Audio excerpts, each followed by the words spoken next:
let me ask you a question. And more importantly, I need you to ask yourself this question.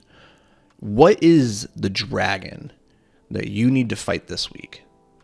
I've been thinking about this concept of fighting dragons because I am a science fiction and fantasy nerd. And I like to imagine my life as this epic adventure. And it's one of the reasons that attracted me to writing science fiction and fantasy novels for so many years. And I believe that we all get the choice of either being the hero of our story or the victim. And it is just a choice. It's a very hard choice. And it's a choice most people don't realize they can make. And so because they believe the choice is outside their control, it's not something that they can actually decide, they go through life as the subconscious victim. They don't realize they've chosen to be the victim, and yet they allow life to victimize them. And I think the first step in pursuing your greatness is recognizing that you can be the hero. All you have to do is make that decision. And if you are the hero of your story, then that means, by definition, you need to have epic obstacles and villains and monsters to overcome, things that will challenge you and will be difficult and will push you to the limits of your capacity. You can't be, you can be the hero of a story, but the story is so much better when you are overcoming ferocious, fierce, insurmountable monsters and dragons, right?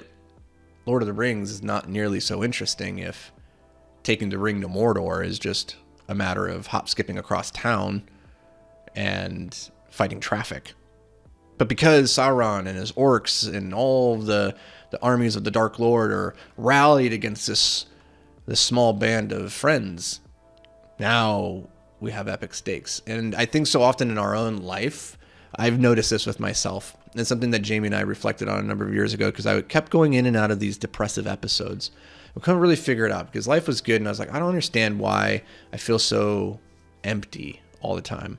Part of that's depression. Part of that is seasonal affective disorder. But a part of that too is that for so many years in my life, in my 20s, while I wasn't on a path that was making me a lot of money and wasn't making me particularly useful to society, being a professional rock climber meant that I got to spend pretty much every day of my life out in nature, doing epic things, feeling like an epic adventurer, feeling like an epic hero of my own life. And when that was taken away, because I started focusing on business and doing other things and getting into the mundane rigmarole of life that's not nearly as epic and exciting, I started to feel it.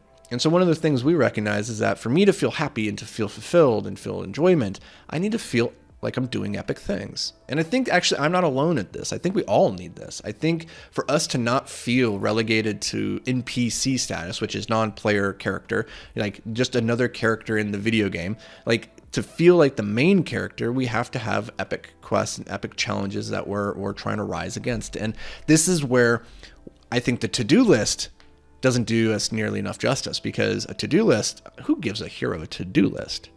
But side quests, but quests, but calling, like those are challenges worthy of a hero.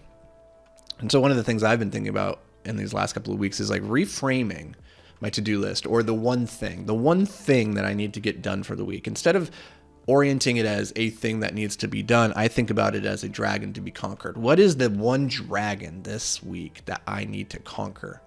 That's going to make me feel like a hero, that's going to move my life forward, that's going to be demonstrably proving that I am the person capable of rising to the top in my narrative, and in the pursuit of this also move my life closer to my greatest self. And so I don't know if that's something that resonates with you, but for me, it's a fun way of thinking about it. So instead of having my to-do list, I just have I sit down and I figure out this week's dragon. What's this week's dragon for you? That's the question I want you to ask yourself. In your epic adventure, on your quest, what is the epic dragon that you need to slay this week? Write it down and then go fight it. And I'll catch you guys back here tomorrow. Stay hyper-focused, my friends.